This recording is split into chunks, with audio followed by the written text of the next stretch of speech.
ये मनसबदारी प्रणाली, यानी हर व्यक्ति को सैनिक कर्म करना अनिवार्य है। और इसके माध्यम से सोचिए, उसने अपने प्रशासन में सब में कंपटीशन की भावना ला दी और संघर्ष करने की जो इच्छा है उसको बढ़ा दिया, और एक चीज को खत्म कर दिया उसने इसके माध्यम से। और वो पता है क्या था? षड्यंत्र करना। समझ लीजिए, षड्यंत्र तब करते हैं, कॉन्स्पिरेसी तब करते हैं दोस्तों, जब आपके पास समय होता है। बात समझे नहीं? जब आपके पास समय होता है, जब आप फुर्सत में होते हैं, जब आपके पास पावर होती है, तो आप मिलकर कॉन्स्पिरेसी करते हैं। और कॉन्स्पिरेसी किसके खिलाफ करेंगे? जो आपसे ऊपर वाला है, नीचे वाले के खिलाफ नहीं करेंगे, हमेशा ऊपर वाला। तो ऐसे में ये लोग जो हैं अपने दूसरे लोगों को बढ़ावा देते हैं, अपने जैसे लोगों को बढ़ावा देते हैं। उसको रोका, बोले कि अगर साम्राज्य को मजबूत बनाना है तो इनमें कंपटीशन की भावना को विकसित करना ही होगा। इसलिए उसने ये सब काम किया और सबको सैनिक सेवा में लागू कर दिया। बोले सबको सैनिक सेवा अनिवार्य है, कोई ऑफिस में नहीं बैठेगा और जो जैसा परफॉर्म करेगा वैसे ही करेगा। इसी के माध्यम से उसने, सोचिए, वजीर से वेतन देने की जो परंपरा है उसको छीन लिया। वो लोग वेतन अब कौन देगा? इसके माध्यम से वेतन देगा मीर बख्शी। मीर बख्शी बोले तो सेनापति, यानी कि एक तरीके से सबसे बड़ा वेतन अधिकारी कौन बन गया? सेनापति। और वही देखेगा कि किसकी परफॉर्मेंस कैसी है, उसी के हिसाब से सेना के माध्यम से ही वो क्या करेगा? सैलरी देगा। यानी कि अब इसके पास आना है, वजीर के हाथ में अब कुछ नहीं रहा। तो ये सोचिए कि उसने पूरे व्यवस्था में एक अनपढ़ आदमी क्या सोच के चल रहा है, सोचिएगा। ये उसने किया। ठीक। चौथी चीज इसके बाद हम देख सकते हैं उसकी धार्मिक नीति। क्या चीज? धार्मिक नीति। और धार्मिक नीति उसकी कैसी है? उसने जो धार्मिक नीति अपनाई उसका उद्देश्य था, और हुमायूं को उसके पिता बाबर ने कहा था कि यहां पर हिंदुस्तान में अगर रहना है, शासन करना है, तो मुसलमानों के साथ साथ हिंदुओं के साथ भी उदार व्यवहार करना। यह बाबर हुमायूं को बोल के गया था, लेकिन हुमायूं को इस नीति को लागू करने का समय नहीं मिला। यही परंपरा उसने अकबर को समझाने की कोशिश की थी, और काफी हद तक अकबर समझा भी। और उसने अपने प्रशासन में हिंदू हो, मुस्लिम हो, सिख हो, ईसाई हो, कोई भी हो, सबके साथ मेलजोल की नीति अपनाई। यानी कि एक प्रकार से उसने धर्मनिरपेक्ष नीति को अपनाया था, धर्मनिरपेक्षता की। तभी तो सभी धर्मों के लोग उसको अपना शासक मानेंगे। महान शासक वही होता है जिसको उस देश की, उस राज्य की प्रजा, सभी प्रजा उसको स्वीकार करती हो। ऐसा नहीं कि केवल तलवार के दम पर स्वीकार करती हो, जी नहीं। इसने सभी धर्म के लोगों के लिए अपनी व्यवस्था को लागू किया, किसी के साथ कोई भेदभाव नहीं। अपना खुद सोचिएगा कि राजपूत शासक मान सिंह इनका मुख्य सेनापति बनता है, सोचिएगा। राजा टोडरमल दीवान बनते हैं, जो पूरी अर्थव्यवस्था, पूरी आर्थिक नीति को संचालित करते हैं। और इनका मित्र तो आप जानते ही हैं, अकबर बीरबल की कहानियां आपने सुनी ही है कि दोनों एक दूसरे की कैसे टांग खिंचाई करते हैं। सोचिएगा, वो बीरबल है।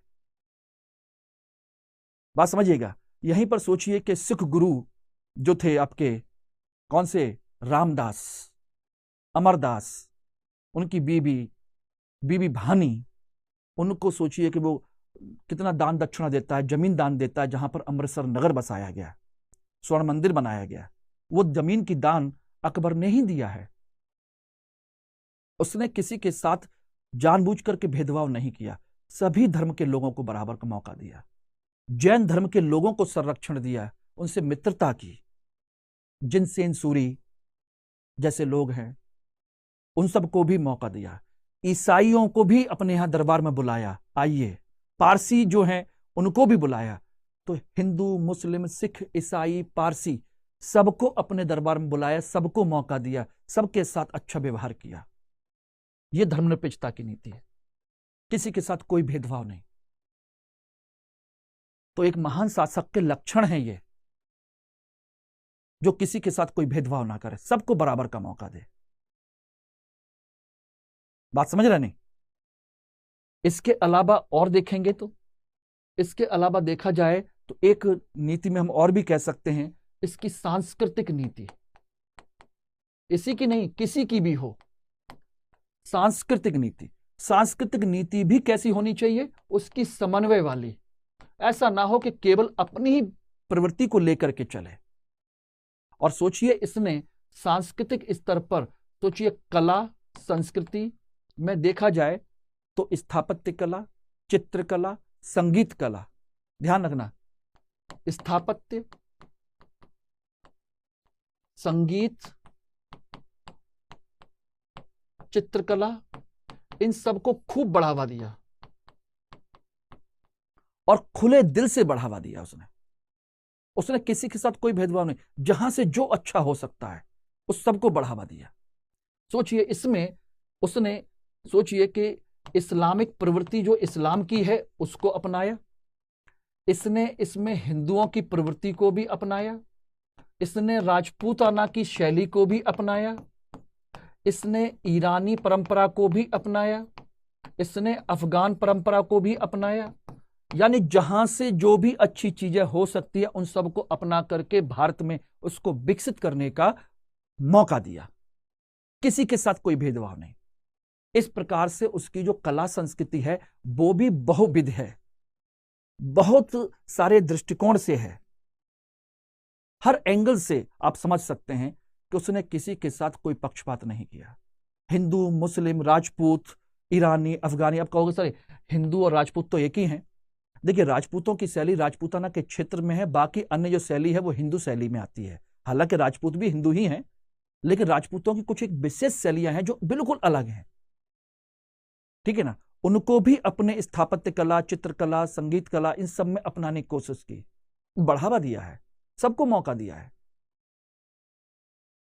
महान शासक के लक्षण होते हैं कि वो सबको मौका देता है बिना किसी भेदभाव के। और यहां तो उसने देसी और विदेशी सारी संस्कृतियों का समन्वय किया है, ध्यान रखिएगा, देसी प्लस विदेशी दोनों संस्कृतियों का समन्वय करने की कोशिश की है। दिल्ली सल्तनत में केवल इस्लामिक परंपरा और हिंदू परंपरा को अपनाया, भारतीय परंपरा को, जिसे हम इंडो इस्लामिक कहते हैं। और यहां पर इंडो इस्लामिक तो है ही, साथ के साथ ईरानी, अफगानी, तुरानी, राजपूतानी सारी शैलियां मिश्रित हो गई यहां पर दोस्तों। सोचिए अपने आप को संस्कृति के स्तर पर इतना विस्तार कर देता है वो। भाई और महान होने के लिए क्या चाहिए, अनपढ़ आदमी है, क्या नहीं कर रहा है वो। अपना दरबार सभी लोगों के लिए खोला है उसने, संस्कृति के लिए सभी दरवाजे खुले हुए हैं, जो उसको जो चाहे जैसे चाहे वैसे विकसित करो, जैसे समन्वय करना चाहो वैसे समन्वय करो उसको। ओके, तो ये सारी चीजें हैं। इसके अतिरिक्त देखा जाए तो और उसने क्या किया है, आर्थिक नीति। आर्थिक नीति वही नीति है जिससे किसी भी साम्राज्य की स्थिति मजबूत बनती है। और उसके लिए उसने बाकायदा, ध्यान रखिएगा, इसके लिए उसने शेरशाह की नीति को आधार बनाया।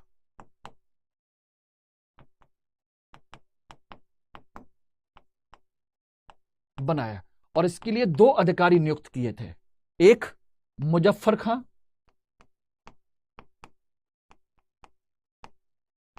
खां और राजा टोडरमल। इन दोनों को नियुक्त किया, दोनों को दीवान बनाया और इनको पूरी की पूरी अर्थव्यवस्था की जिम्मेदारी दे दी गई। आईने दहसाला अगर आपने नाम सुना हो, भू राजस्व प्रणाली में उन्होंने लागू किया, जाति प्रणाली लागू किया। सोचिएगा कि अगर कोई भी रिजिड ऑर्थोडॉक्स शासक होता है तो अपने पूर्व की पर जो शासक होते हैं, शासन परंपरा होती है, उससे कुछ नहीं सीखता। बोले कि नहीं नहीं पुरानी चीज खराब थी, हटाइए, नई चीज विकसित करिए, नया कुछ करिए, वो चिढ़ता है। और इसने क्या किया कि नहीं, जो अच्छा है उस शासक से ले लीजिए और उसमें नया और अच्छा क्या हो सकता है उसको विकसित कीजिए। यही है, उसने शेरशाह की परंपरा को आधार बनाया। इसको लगा कि वो अच्छा है, ओके, कोई इशू नहीं है। और इन दोनों को नियुक्त किया कि तुम लोग मिलकर के अर्थव्यवस्था को मजबूत बनाइए और इसको भू राजस्व प्रणाली की अच्छी नीति बनाइए, जिससे कि ना तो किसान को कोई समस्या हो, ना राज्य को कोई समस्या हो और उत्पादन भी बढ़े, तीनों चीजें अच्छे से हों। अर्थव्यवस्था मजबूत होनी चाहिए। सिक्के भी इसने बहुत तरीके के चलाए इसी आधार पर। बात समझ गए नहीं? तो ये उसकी परंपरा है। देखिए, आज का जो टॉपिक है दोस्तों, ध्यान रखिएगा, आज का टॉपिक जो है वो इस बात पर नहीं है कि इसमें फैक्ट कितने हैं। आज का टॉपिक इस बात पर है कि उसका कंसेप्ट कैसा है, उसका कंसेप्ट कैसा है। देखिए, हम आप सुनते तो चले आए कि फलाना महान था, कि ये महान है कि नहीं है। बात यह है कि महान किसको और क्यों कहा जाना चाहिए, बात यहां पर है। और अगर कंसेप्ट नहीं समझेंगे तो हम इसकी नीतियों के साथ जस्टिफाई नहीं कर पाएंगे। एग्जाम में जब पूछा जाएगा तो लिखना हमको इसी तरीके से पड़ेगा, चाहे हमारे अपने व्यक्तिगत विचार कुछ भी हो अकबर के बारे में। सेम उसी तरीके से मान के चलिए, हमारे देश के राष्ट्रपिता महात्मा गांधी हैं तो हैं, चाहे आपको किसी को भी मानना हो या ना मानना हो, व्यक्तिगत स्तर पर वो आप अपने पास रखिएगा। सेम उसी तरीके से अकबर एक महान शासक है। अगर इसके संदर्भ में पूछा जाता है तो ये सब चीजें आपको लिखनी पड़ेंगी। हालांकि एक चीज ध्यान रखिएगा, हर व्यक्ति में अपनी कुछ ना कुछ कमजोरियां होती हैं, इसमें भी हैं, लेकिन फिर भी अन्य शासकों की तुलना में इसने बहुत सारे ऐसे काम किए हैं जिसमें हम ये कह सकते हैं कि महान है। और महान आदमी में, इंसान में क्या कुछ कमजोरियां नहीं होती हैं क्या? हर इंसान में होती हैं। किसमें नहीं थी? हम तो भगवान में दोष निकाल देते हैं यार। तो ये तो इंसान था, है कि नहीं? समझिएगा, हम और आप तो भगवान को भी नहीं छोड़ते। सोचिए, अगर ऐसा नहीं होता तो हम इतने सारे अवतारों की जरूरत ही नहीं होती। हम केवल एक अवतार में विश्वास कर लेते, क्योंकि वही उस पर हमको विश्वास था। लेकिन नहीं हुआ, हमने अपने अलग अलग जरूरतों के लिए अलग अलग अवतारों की कल्पना की गई, हमारे लिए अलग अलग रूप में आना पड़ा भगवान को हमारे लिए। बात समझना, तो यही चीजें हैं। तो ये तो फिर भी इंसान है, हर व्यक्ति में कुछ ना कुछ कमजोरियां होती हैं। इसमें भी थी, अशोक में भी थी, महात्मा गांधी में भी है, और भी हैं, बुद्ध में भी हैं, अंबेडकर में भी हैं। सब में कुछ ना कुछ कमजोरियां हैं। वो कमजोरियां जो होती हैं हमारे और आपके परिप्रेक्ष्य में होती हैं, हम किसी चीज को कैसे लेते हैं, ठीक है ना? इसमें भी है। मैं ये नहीं कह रहा हूं कि ये बिल्कुल सबसे कहा जाए कि बिल्कुल महान है, इसमें कोई कमी नहीं है। ऐसा नहीं है भाई, ऐसा नहीं है। इसमें भी है, लेकिन फिर भी राजनीतिक दृष्टिकोण से, एक शासक के दृष्टिकोण से महान से कम भी नहीं है, ये समझ लीजिएगा, ठीक है ना? सांस्कृतिक नीति, आर्थिक नीति, ये सारी चीजें क्लियर हो गई। धार्मिक नीति, ये सारी चीजें इसकी क्लियर हो चुकी है। ठीक, इसका मतलब यह हुआ कि इसने इन सारी नीतियों के माध्यम से न केवल अपने साम्राज्य को जीरो से उठाया, न केवल उठा करके उसको विस्तार दिया, बल्कि अपने बाहर और अंदर चारों तरफ से उसको मजबूत किया, सुरक्षित रखा, और उसमें रहने वाले लोगों को, सभी को यह विश्वास दिलाया कि मैं केवल किसी एक वर्ग विशेष या किसी भी एक धर्म विशेष का